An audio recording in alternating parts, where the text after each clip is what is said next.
simbologias dos 4 cavaleiros, 4 cavalos de Apocalipse, as 4 cores dos cavalos de Apocalipse, até mesmo sobre a transfiguração de Jesus, né? Tem coisa interessante como nós usamos a simbologia, né? Quando você vê a imagem da morte, não é que você vê a imagem da morte, mas as pessoas desenharam lá uma pessoa toda vestida de preto, com um capuzão preto na cabeça. Às vezes, se você geralmente não mostra o rosto, mas quando mostra é um esqueleto, só assim, ó, o esqueleto ali, né? E tá ali. Então, quando você vê aquilo lá, é o símbolo da morte. A gente vai ver também isso aí, né? Então, é importante que a gente entenda, né? Os gestos, as simbologias, né? Se eu fizer assim, o pessoal entende que está positivo. Olha, só um gestinho desse aqui como... Olha, é tão forte esse negócio de gestos, símbolos, que se você estiver no lugar público, você fizer 3, 4 gestos, que as pessoas entendam uma linguagem, você pode até ser preso, conforme o gesto que você faz no lugar público aí. Só gesto, não precisa falar nada. Viu como os gestos comunica muito, né? A roupa também comunica muito, né? O nosso comportamento, a leitura que as pessoas fazem da gente, elas podem fechar portas e podem abrir portas para a gente, dependendo da nossa comunicação. E mais importante, a comunicação que nós comunicamos sem falar, né? Que na verdade ela é mais, eu sempre falo, ela é mais valorizada pelo próprio Jesus do que a que nós comunicamos falando, né? A comunicação, quando ele diz, né? Pelos seus frutos os conhecereis. Então, não fala pelo que vocês falam, vocês vão ser conhecidos, que também é, né?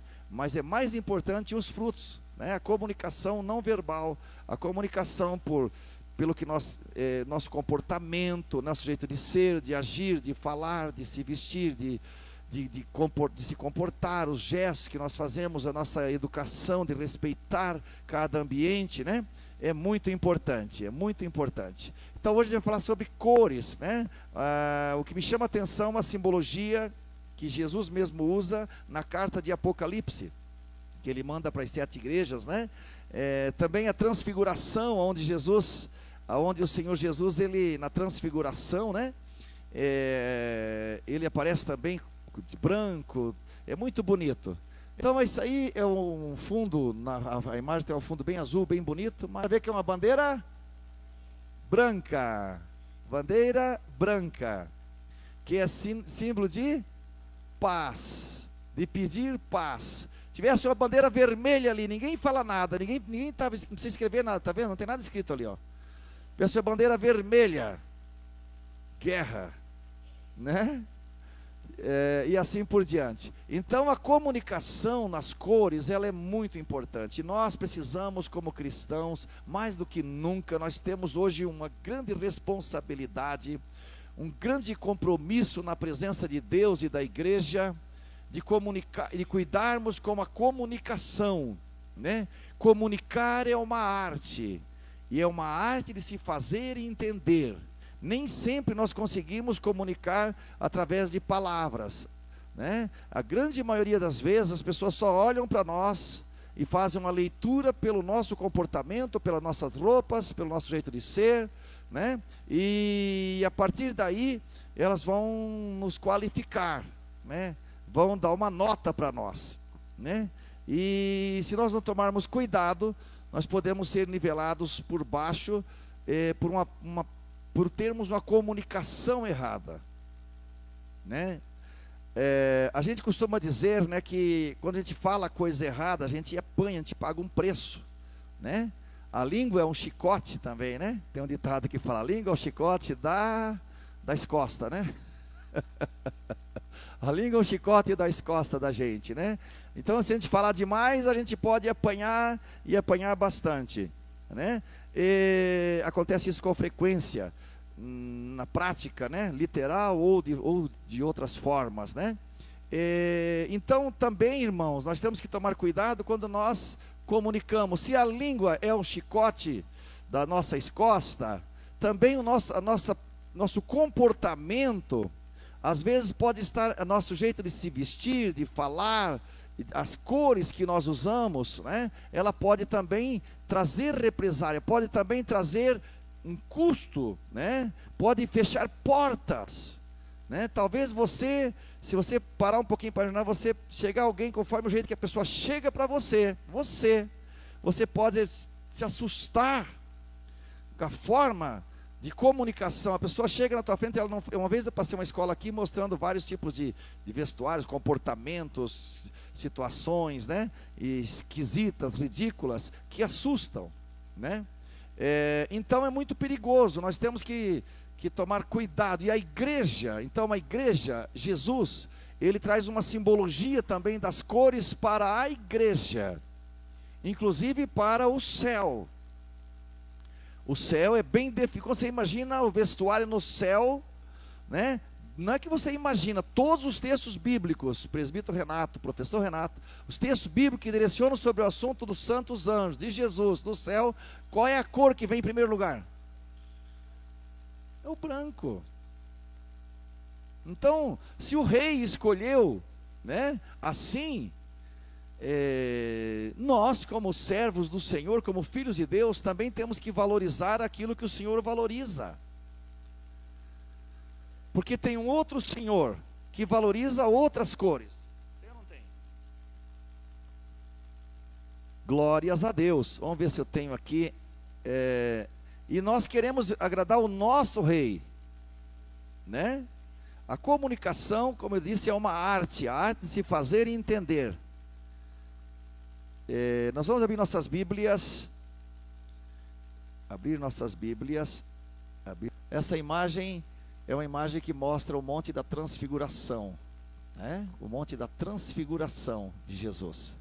Tá? Então, após que Jesus convidou para ir subir com ele no Monte da Transfiguração.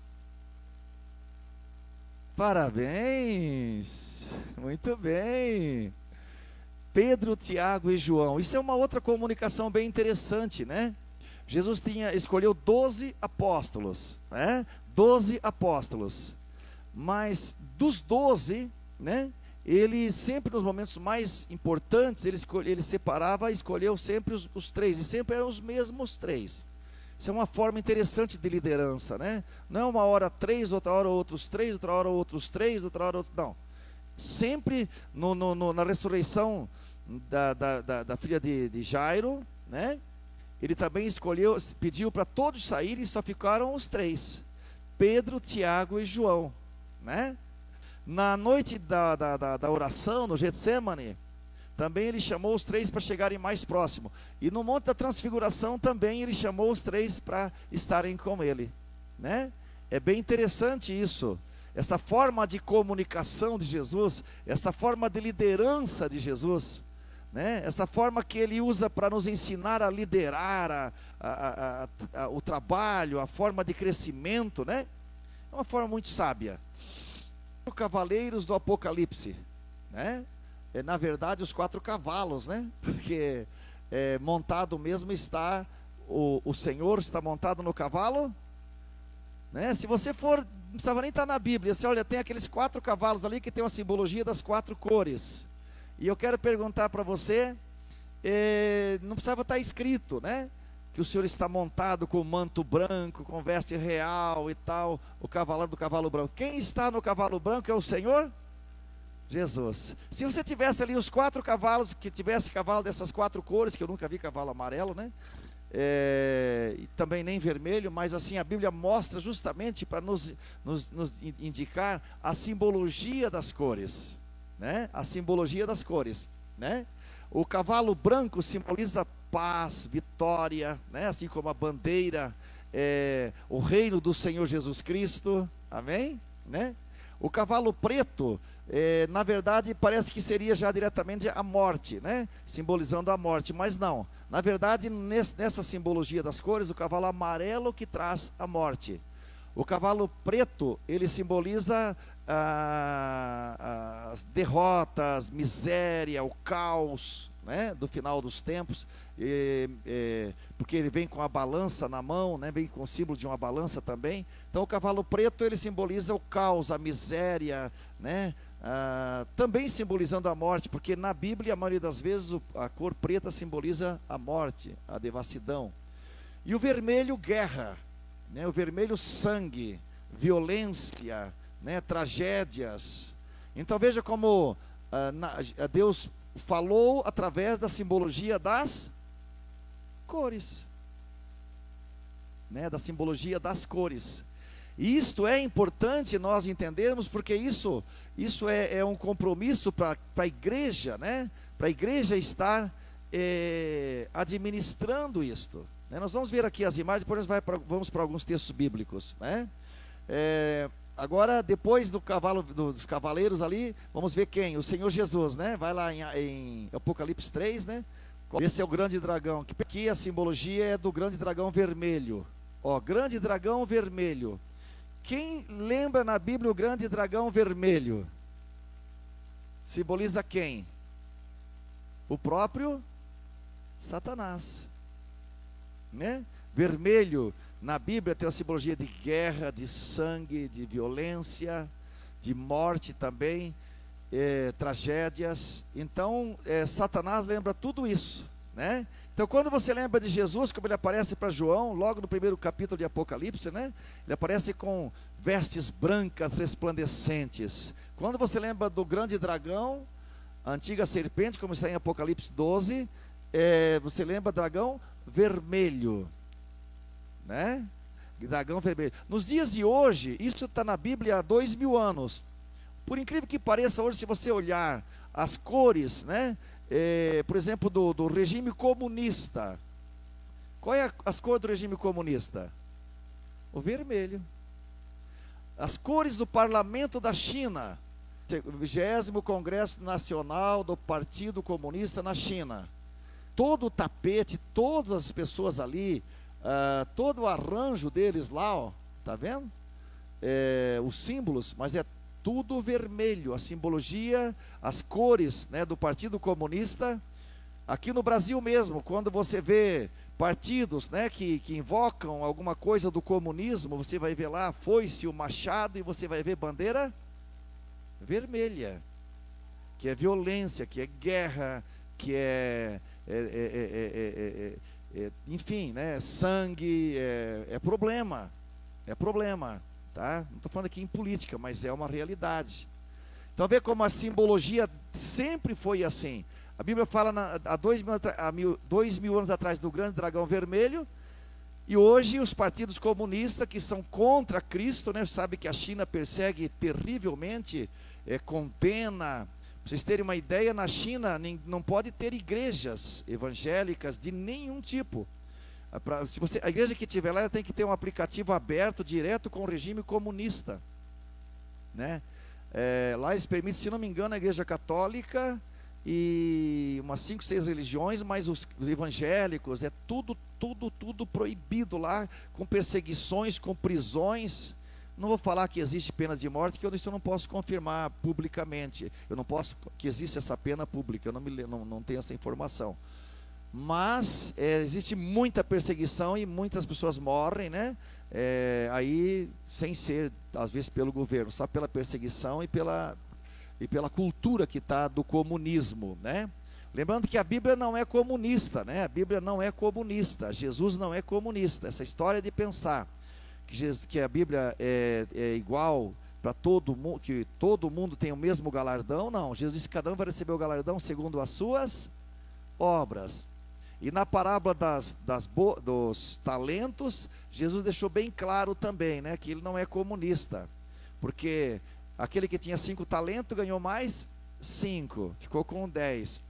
O que tinha 2 ganhou mais 2, ficou com 4. 10 mais 4, 14. 14 com aquele um que tinha enterrado o talento, 14 mais 1, 15. 15 dividido por 3 fica 5. Se Jesus fosse comunista, ele diz, olha, agora que tem 15 talentos, divide 5 para cada um, e ficou todo mundo igual. Jesus não disse isso. O que ele disse? Como é que Jesus agiu na questão daquele que enterrou o talento?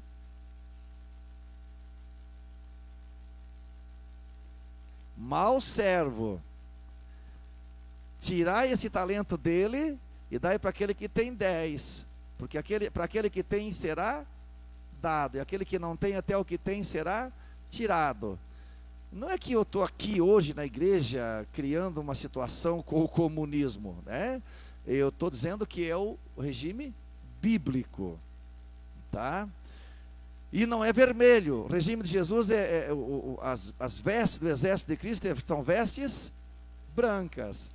O regime comunista tem veste vermelha, né? Então a simbologia, eles não estão na deles, eles estão na deles, é o que eles têm. Cada um oferece aquilo que tem, cada um dá aquilo que tem. Ninguém pode dar aquilo que não tem, né? Então essa é a simbologia que nós vimos aí sobre o grande dragão. E sobre hoje o regime comunista, o regime em todos os países. Você pegar a Coreia do Norte, piorou, né? Você pegar a União Soviética, você vê hoje, eles acabaram cedendo na questão de governo, né?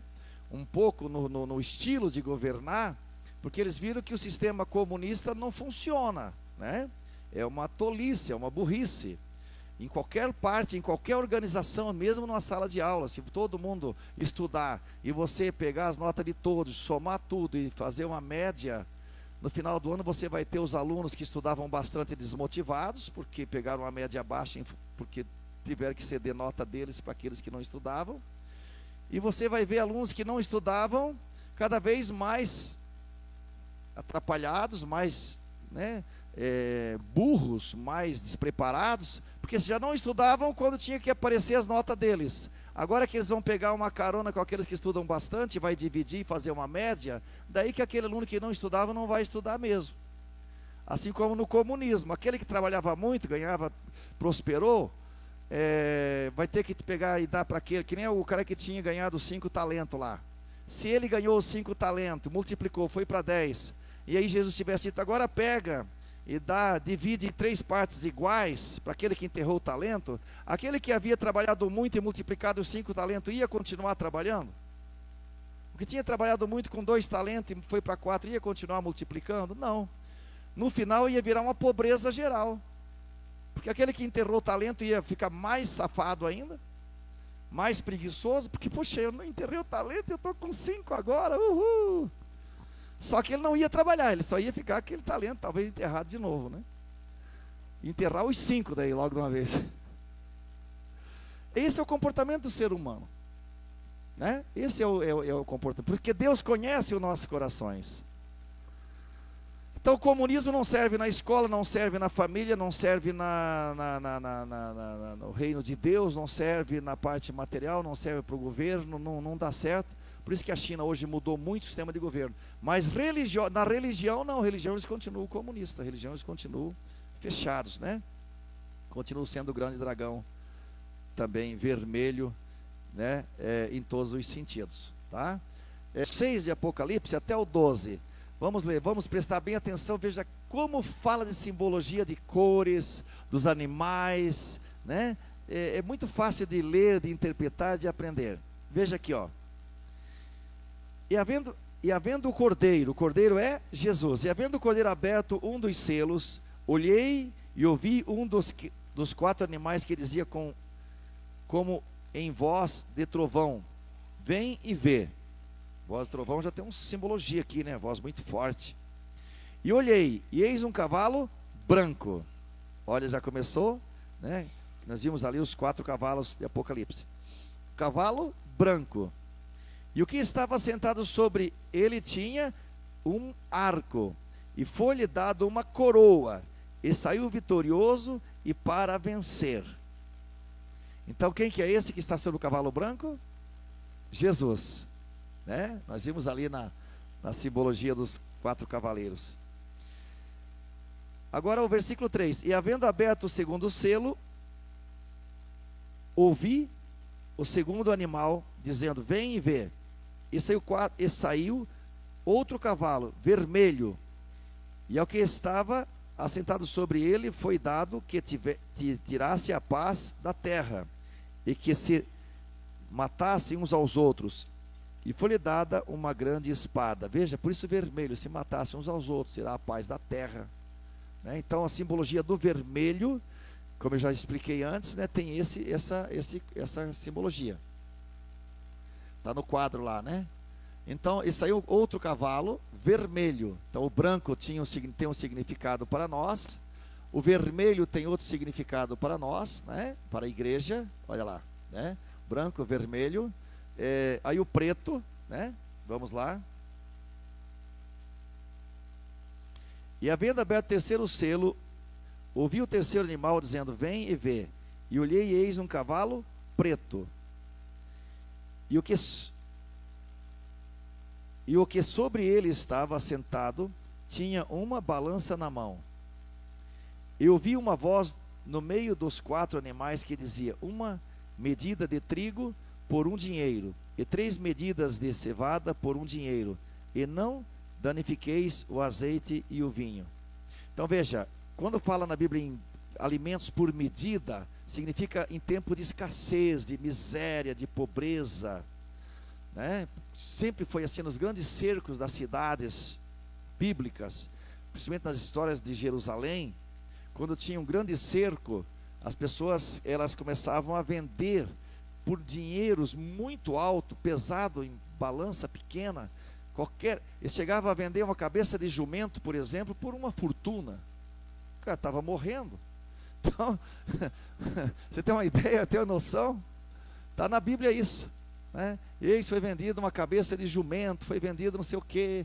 Tem coisas que a gente não gosta nem de falar, né? Tinha situações que o cerco era tão terrível, tão terrível, tão terrível, por tantos meses, tanta fome, o povo morrendo, das pessoas matarem os próprios filhos para comer. Epa, eu sei que é chocante, mas está na Bíblia isso, né? Então o cavalo preto, ele é símbolo de morte, devassidão, e ele tem também uma balança que traz, né, a situação, e eu acredito que isso é no espiritual para os nossos dias de hoje, né? A gente vê hoje como a gente está passando por uma miséria, uma pobreza espiritual, né? A gente vê, você compara isso fácil, você compara uma igreja, um culto religioso, um culto da igreja, em épocas de final de ano, em época da noite, por exemplo, dia 31 do Réveillon, e você vai ver milhões de pessoas à beira do mar à meia-noite, e você vai ver as igrejas, muito poucas pessoas, né? Muito pouca gente. Isso é uma escassez de fé, uma escassez da palavra, uma escassez de alimento espiritual, né? É uma escassez, uma necessidade. Então eu acho que essa miséria, essa pobreza que simboliza para o final dos tempos, eu acredito que é no sentido espiritual, né? Porque muitos que vão querer a palavra e não tem a palavra. Muitas vezes, né, as pessoas até estão vindo na igreja, mas nem todo mundo está vindo realmente para buscar o espiritual, buscar a palavra, buscar.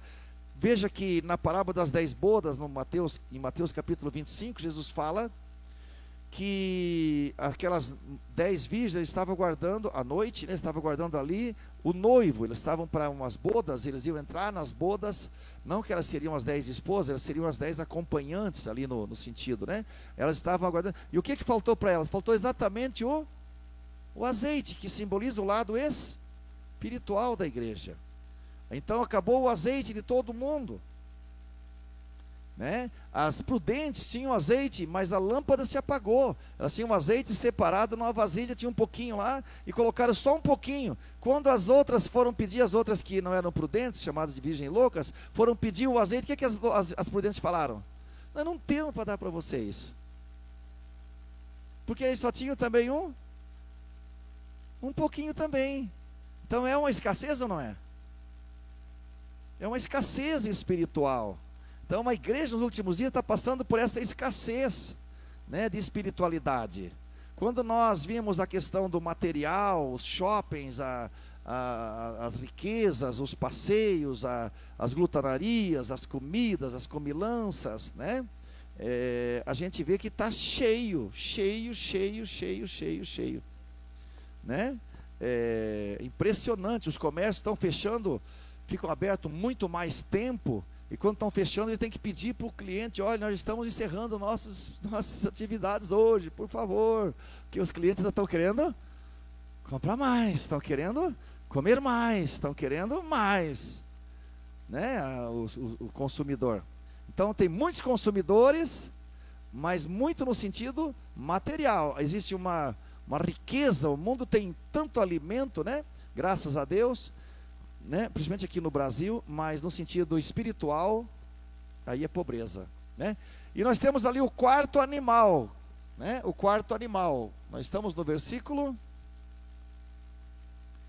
7 agora. E havendo aberto o quarto selo, ouvi a voz do quarto animal que diz: vem e vê.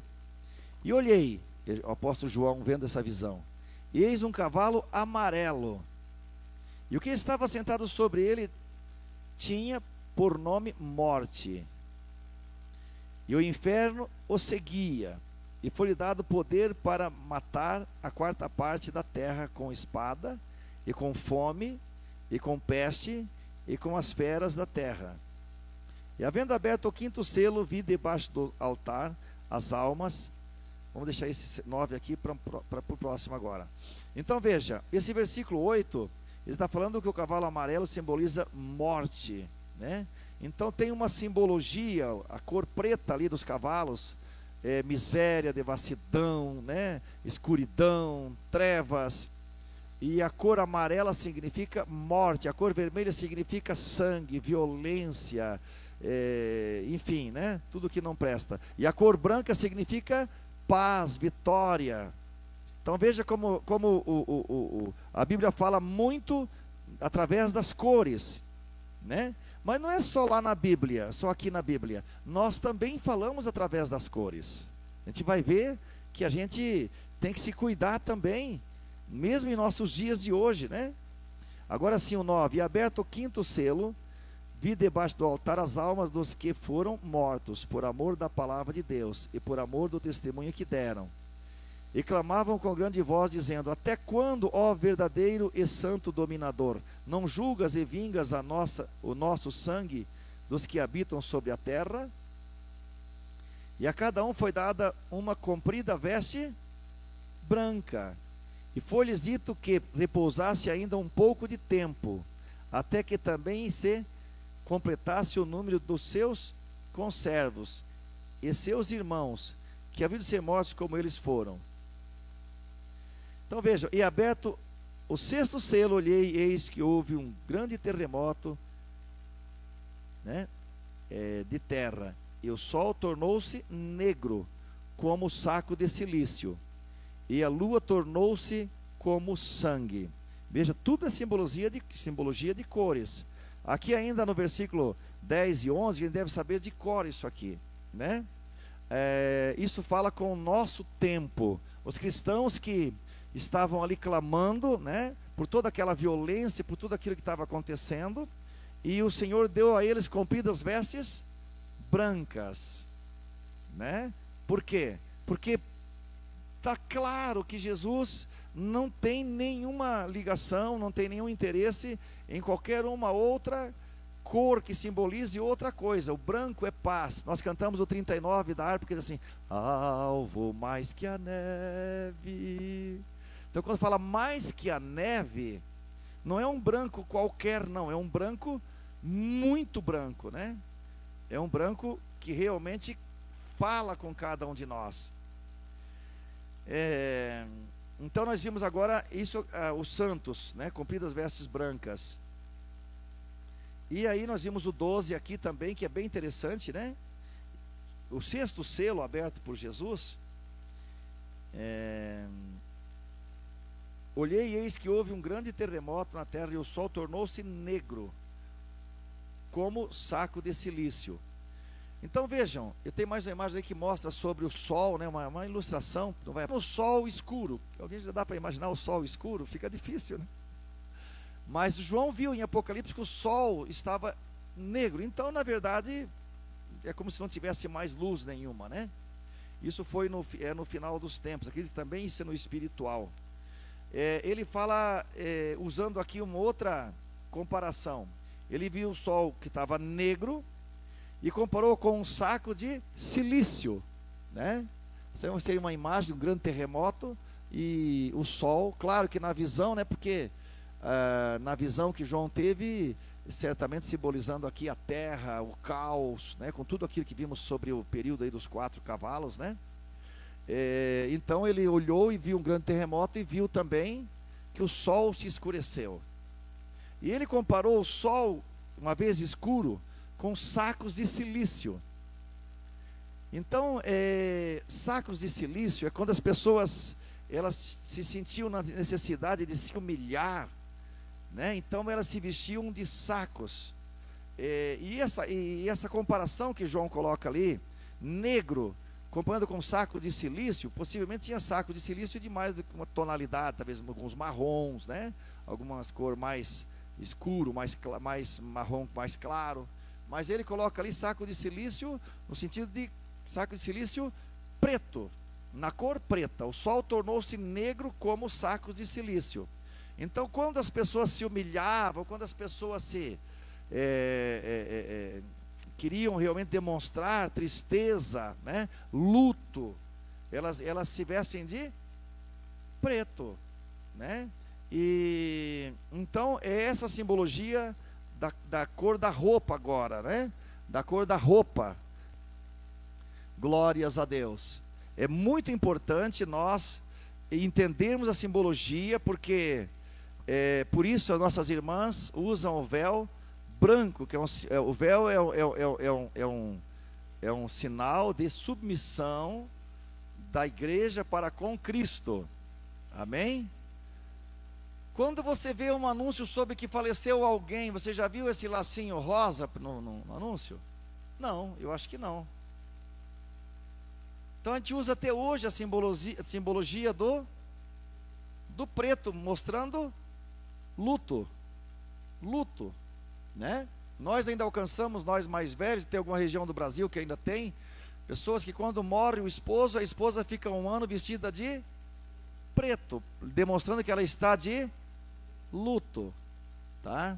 Então esse lacinho aí é comum você ver nas imagens que as pessoas colocam do perfil, quando falece uma pessoa da família, uma pessoa querida, você tem lá no teu grupo de contato, lá você vai ver que sempre vai ter alguns, que a foto de perfil dele é um lacinho preto. Quando você abre ali, o que você já, de cara, você já entende que aquela pessoa está de luto na família.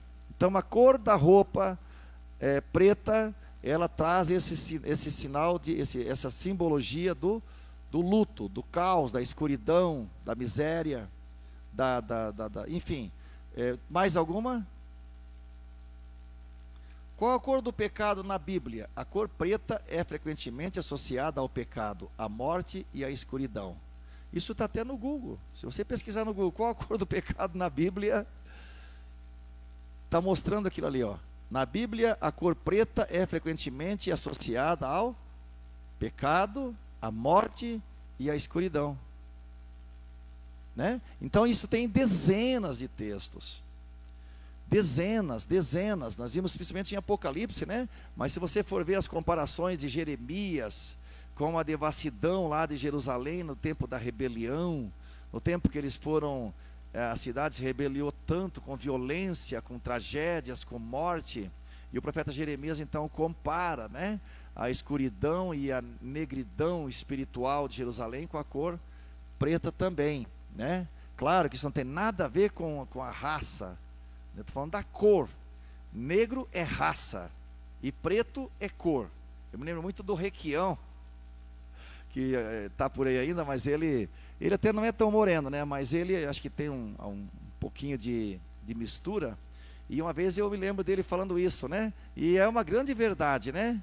Ah, aquele fulano lá é preto. Não, ele é negro, da cor negra, que é a raça negra, raça branca e raça amarela. Temos 3 tipos de raças no mundo, né? Os índios e os asiáticos, principalmente os japoneses, são chamados de raça amarela, né? Os alemães, os poloneses, enfim, quem é branco, raça branca, né? E quem é geralmente descendente africano e alguns outros países que tem raça negra, não é raça preta, é raça negra. Então, preto é cor e negro é raça. Então é isso, né, irmãos? Nós temos aí o preto. É a negação da cor. Tá? O preto é a cor preta, né? É a negação da cor. Você tem várias cores, tudo incentivando para alguma coisa. Quando é a cor preta, aí não incentiva para nada, é a negação da cor. Evoca espontaneamente a escuridão. Espontâneo. Pinta tudo de preto, quando você quer que um quarto, uma sala fique mais luminoso, você pinta de que cor? De preto? Você faz isso em casa, naturalmente. Você quer mais cor, você quer mais vida, você pinta de cor branca. Agora você quer escuridão, você quer... Então você pinta de... Então naturalmente, espontaneamente, a cor pintada de preto chama a escuridão. Todo mundo sabe disso. Falta de luz. Está preto, está escuro, está falta de luz. É tipicamente a cor do luto e da tristeza. Essa é a realidade sobre a roupa preta. Lembra a sexta-feira da paixão, finados e sepultamento. Vai no enterro de um pessoal rico aí, quem já viu nos filmes, nas coisas lá daí? Pode ter geralmente não tem umas 50 pessoas, todo mundo lá, né, bacana e tal. Você geralmente vai ver todo mundo de preto, porque o cara foi num enterro do amigo. Ele não vai botar uma roupa colorida, bonita, uma cor, não, ele tem que pôr uma roupa que chame que mostre a tristeza dele, do luto, né? Sepultamento. Então, a cor preta, na própria Bíblia, ela mostra tudo isso. Né? O pecado tem a cor do escarlate. Né? O pecado não tem a cor branca, o pecado tem a cor vermelha ou preta. Né? Então, é a negação da cor, evoca espontaneamente a escuridão, falta de luz, é tipicamente a cor do luto e da tristeza. Né? E devido à devassidão do cavalo preto lá, que mostrou a miséria, a pobreza, que tinha que ter uma balança na mão, há uma tendência dos seres humanos no final dos tempos de usar a cor preta. Há uma tendência. Ele evoca naturalmente, ele acaba acontecendo para o povo. Né? Então, nós vimos em Apocalipse várias vezes, né? Jesus, quando ele chega, ele não quer saber se tem o vermelho que simboliza a violência, se tem o preto que simboliza a miséria, a devassidão, a pobreza e a morte, se tem o amarelo que simboliza a morte. Ele chega de branco, no cavalo branco, de manto branco, escrito na coxa, no manto sobre a coxa, no manto, não na coxa, não é nenhuma tatuagem, é escrito no manto, Rei dos reis, Senhor dos... Esse é o nosso Deus. Esse é o nosso Deus. Né? Esse é o nosso Deus. E ele, Apocalipse capítulo 3, toda essa carta aqui para a igreja de Sardes, né, ela é bem interessante, diz assim, versículo 1. E ao anjo da igreja que está em Sardes escreve: isto diz o que tem os 7 Espíritos de Deus, as 7 estrelas. Eis que as tuas obras, que tens nome, que vive e estás morto. Olha a situação da igreja, né? Daquele povo. Sê vigilante e confirma o restante que estava para morrer. Então, tinha um povo que ainda estava respirando, né? Graças a Deus. Porque não achei as tuas obras perfeitas diante de Deus. Lembra-te, pois, de onde que tens recebido, pois do que tens recebido e ouvido, e guarda-o. Então você recebeu e ouviu? Lembra e guarda-o. Ele está dizendo que é para nós guardarmos. E arrepende-te. E se não vigiares, virei sobre ti como um ladrão, e não saberás a hora que sobre ti virei. Mas também tens em Sardes algumas pessoas que não contaminaram as suas vestes, e comigo de branco andarão de... Vou repetir. E comigo andarão de branco, porquanto são dignas disso. São dignas disso. Então veja, né? Jesus ele tem um propósito. Ele disse, olha, né? Primeiro que ele já deu também em Apocalipse 6, versículo 9 e 10, ele deu compridas vestes brancas. E aqui no capítulo 3 ele fala que com ele andarão de branco, né? E Apocalipse nós vimos ali sobre os cavalos ali no capítulo 6, né? Que ele chegou também vestido de branco, com manto branco sobre ele. E se você for ver aqui em Apocalipse capítulo 1, né? João viu a aparência dele, e era também, né, um resplendor, uma glória extraordinária, né? Que Jesus viu também em Jesus. Então eu acho que essas simbologias, né, essas coisas, elas precisam estar vivas no nosso meio, né? Precisam, porque uma coisa é certa, irmãos, observem para que lado que vai a maioria, né? O lado que vão as multidões, e desconfie, né? Desconfie, quando você vê as multidões entrando por o caminho largo, entrando por um costume, entrando por as modas. Vocês vejam que as modas, elas vêm em torno de 6 meses, 1 ano, elas vêm e vão, né? Mas o povo de Deus, ele não segue isso, porque ele sabe que isso são vaidades que vai subir, descer, vai e volta, né? Mas nós temos que tomar cuidado então com o que nós comunicamos, tá? Porque comigo andarão vestidos de branco, porque são dignas, as pessoas, no feminino porque falando de pessoas, porque são dignas disso, né? Eu lembrei aqui de Isaías capítulo 4, ainda essa semana alguém perguntava, não sei, me lembro quem perguntou para mim sobre Isaías capítulo 4, foi o irmão Zé Ribeiro. Isaías capítulo 4, versículo 1, fala um pouco sobre essa questão de não querer se submeter à vontade do Senhor, né? Isaías capítulo 3 vai falar tudo sobre as filhas de Sião, sobre a comunicação que elas faziam com suas vestes, com seus calçados, né? Elas quando iam como que cascavelando, é uma comunicação.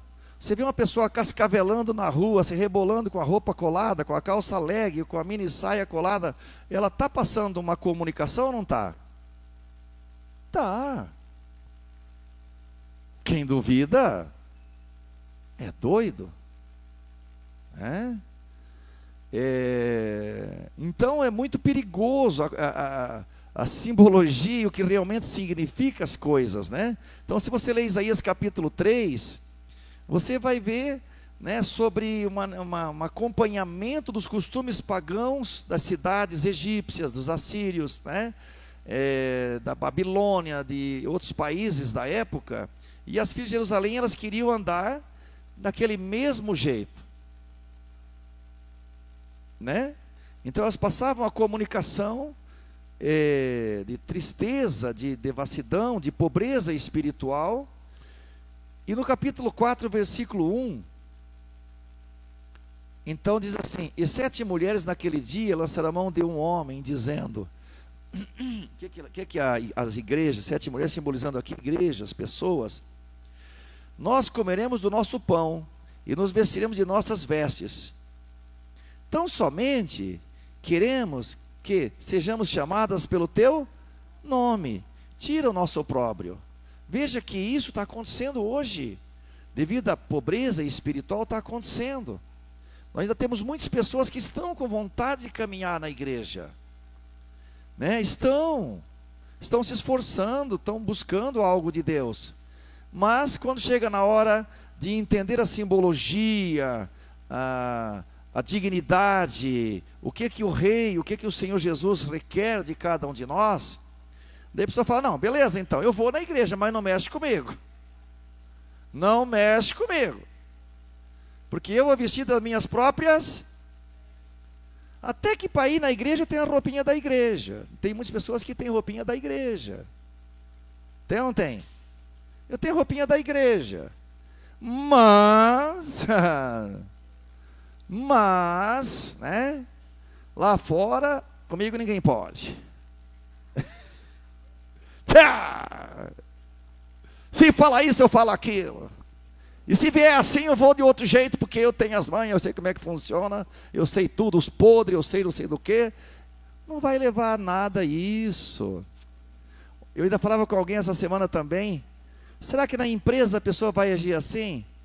Eu vim sem uniforme porque o fulano veio. Tem que calçar, tem que usar roupa de segurança, assim, mas eu não estou usando. Porque o fulano lá não usa. Eu chego atrasado porque o meu colega lá chega atrasado todo dia, viu, chefe? Por isso que eu cheguei hoje 1 hora atrasado. Será que a gente faz assim lá na empresa? Por que não? Na igreja, não, eu faço isso porque o fulano faz. Não, se ele para de fazer aquilo, eu paro de fazer isso. Não, porque... E até parente do pastor ainda que está fazendo. Agora pronto, agora estou cheio de moral. Se o parente do pastor está fazendo isso lá, não sei o que, vier falar comigo, mas eu tenho uma para dar para ele que ele vai ver, viu? Será que faz isso com o patrão? Fez com o Teodoro, fez uma vez com o patrão. Gente, é motivo de dar risada mesmo, porque parece piada, ninguém faz isso lá fora. Agora Jesus diz assim: comigo andarão de branco porque são dignos disso. Dignos, tem que ser dignos de andar de branco. Dignos, né? Esse é só para aqueles que acham que não tem nada a ver. Uma turminha do nada a ver agora, fica essa aí despedida. Não, mas não tem nada a ver. Você gostaria de ver teu esposo? Acho que esse aí é um homem, né? Não sei se é homem, isso aí é um bicho, sei lá. Pelo comportamento aí tá esquisito, né? Mas parece um ser humano, não parece? E parece um homem. Você gostaria de ver teu esposo assim na padaria de manhã? Mas não tem nada a ver. Não tem a turminha do nada a ver? Mas não tem nada a ver, mas o que tem? Então sai com uma roupinha rosa pink, uma pantufinha rosa, vai na padaria de manhã, vai no mercado, vê até meio-dia o que aconteceu. Então, isso aí é uma coisa que acontece hoje. Isso aí não é do tempo do faraó, não. Isso aí é de hoje, né? Isso aí é hoje. Está acontecendo hoje, né? As cores dos LGBT, assim que fala? LCGV, sei lá como é que fala isso. É mais ou menos isso, né? Você sabe que eles têm as cores deles, né? O Google, por exemplo, as cores do Google, se você pedir lá no próprio Google, quais as cores padrão do Google, você vai ver que é as cores do LGBT. Né? É as cores deles. Né? Então eles têm as cores deles, né? Tem as cores dos times de futebol. Né? Tem a simbologia da maçonaria. Né? Tem a simbologia de tudo que você pensar. Tem a simbologia deles, né? Vimos aqui sobre os regimes comunistas, por exemplo, as simbologias, a foice e o martelo, né? A simbologia do Hitler lá, do nazismo, né? Você sabe que até hoje ainda tem pessoas que podem ser presas, conforme o que posta, né? Em alguns sites, alguma coisa, em alguns países, pessoas podem ser presas se eles incentivarem o símbolo do nazismo, né? Os nazistas, né? Aquele símbolo lá tem muitas histórias, tem histórias boas daquele símbolo, só que os nazistas pegaram aquele símbolo do nazismo, né? Para eles, a favor deles, né? Então acontece muito isso também. Então, queridos, é muito importante, né, que a simbologia seja forte para nós, né? Nós temos o nosso lava-pés, nós temos a Santa Ceia com pão asmo, né, e vinho puro, né? Nós temos um prazer na pureza, nós cantamos com tanta alegria o 39 da harpa e tantos hinos que falam sobre o ser puro, ser alvo, ser digno, né? Então, meu incentivo para a igreja, para os irmãos, nesse final de ano, né? Vamos fazer a nossa parte, porque lá fora, as pessoas vão fazer a parte deles, sabe? Eles vão fazer a parte deles, eles vão para os litoral, eles vão para a beira do mar fazer sacrifício lá para Iemanjá, para os deuses deles, né? Então, nós temos que incentivar, tá? Incentivar nossos irmãos, nossos filhos, né? Evangelizar, ensinar a sã doutrina, né? Falar, dizer, puxa, eu sei que você não está fazendo isso por mal, é uma moda no momento, é uma moda, mas se nós não tomarmos cuidado, nós vamos comunicar através dessa moda também, né? Então nós temos que tomar muito cuidado com aquilo que nós comunicamos, né? A imagem que nós passamos para as pessoas, né? Nós vemos que chega o ponto de muitas igrejas hoje. Eu falava num videozinho ainda essa semana, né? Na terça-feira eu gravei um videozinho onde eu dizia ali, foi até uma inspiração do momento ali que aconteceu, né? No sentido de luzes coloridas nas igrejas, luzes coloridas no Réveillon à meia-noite, né? Quanto mais luzes artificiais, essa foi a frase que Deus me deu na hora ali. Quanto mais luzes artificiais, mais pobreza espiritual, né? Se para chamar a atenção de vocês aqui, eu tenho que ter várias luzes aqui, jogando fumaça e luzes e passando para todo lado, que precisar olhar aqui para frente, então nós estamos fazendo o que aqui? Né? Então isso acontece com muitas igrejas hoje. Eles não têm ensino da palavra, eles têm o espetáculo, eles foram apostando no espetáculo. A igreja do palco, não do altar. A igreja do palco, ela vai investir em luzes coloridas, refletores, pessoas que de repente ali que tem uma aparência, que faz um show, né? Faz uma dança. Eu me lembro que uns anos atrás era dança. Quantas vezes a gente viu nas igrejas, né? Até parece que deu uma diminuída agora aquele negócio da, como é que chama? Coreografia. Estou parecendo aquele japonês. Como se chama aquilo? Coreografia. Se lembram, né? Teve um tempo que botavam um hino lá de 10 minutos e ficavam umas 8, 10 moças, geralmente as mulheres bonitas na frente lá, né? Bem vestida. Quanto a isso, eu nunca vi nada que fosse mal vestido, mas assim, uma roupa bem colorida, bonita, um rosa, uma roupa bonita, e ficava lá uns 10 minutos. E tá bom então. Era o culto, eram uns 10 minutos aquela. Tinha isso aí, não? Quem lembra disso? Hã? Então, se ficar lá uns 10 minutos, umas moças bonitas lá fazendo, o culto estava bonito, porque olha, mas para quê? Gasta 10 minutos com isso, 15, e a palavra. Aí depois canta mais 15, 20 hinos, aí fala assim, irmão, agora vamos chamar o pregador, mas olha para o relógio, vamos ouvir uma palavrinha agora que o nosso tempo já não permite mais. Claro que não vai permitir mais. Você ficou 15 minutos de ir para lá, ir para cá, e fazendo graça, macaquice lá na frente, e a palavra mesmo não tem espaço. Então por isso que vem a miséria do cavalo preto lá, que tem que ter uma balancinha na mão para medir, porque é tão pobrezinho, tão miserável. Mas nós podemos fazer melhor, amém, irmãos? Né? Podemos fazer melhor. Nós precisamos crescer na graça, no conhecimento, na espiritualidade. Eu quero concluir, né, dizendo assim que Deus nos dá a oportunidade de clamarmos para que alguma coisa possa ser mudado. Eu sei que a palavra do Senhor é uma palavra perfeita, fiel, né? Eu sei disso, graças a Deus, e que bom que é assim. Mas eu confio tanto na misericórdia de Deus, né? Procure entender, não me interprete mal. Eu confio tanto na misericórdia de Deus, que em situações, né, especiais, por exemplo, tem a profecia que vai estar faltando o azeite, que é o Espírito Santo na igreja, né? Tem a profecia dessa fome da palavra, dessa pobreza da palavra. Está ali. Mas eu tenho certeza que o nosso Deus é tão misericordioso, né? Porque e creio que assim que nós clamarmos com sinceridade, se nós pedir, Senhor, eu quero um pouquinho mais, aleluia, nosso Pai, nosso Senhor, nosso Deus, um Deus de amor, e eu quero um pouquinho mais de azeite, eu quero um pouquinho mais de espiritualidade, eu quero mais santidade, eu quero te agradar, eu não quero essa pobreza. Tudo bem que eu nasci nessa geração, é do final dos tempos, mas eu não, Senhor, eu não quero, eu quero o melhor. E ele, fala assim, e ele diz então, né, se esse povo que chama pelo nome se humilhar e orar, o Senhor vem e sara a sua igreja.